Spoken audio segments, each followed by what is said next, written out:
So in this Design Wizard tutorial video, I'm going to be showing you guys how to duplicate an image here in Design Wizard. So first thing you have to do is open up Design Wizard and obviously import an image into your design. So go to the left hand side of your screen, press on the Elements tab right here, then go to Photos and press on More.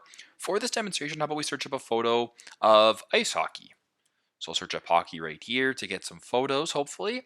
So once we're here, we're gonna go ahead and select this photo right here of these people playing ice hockey. Actually, how about field hockey right here?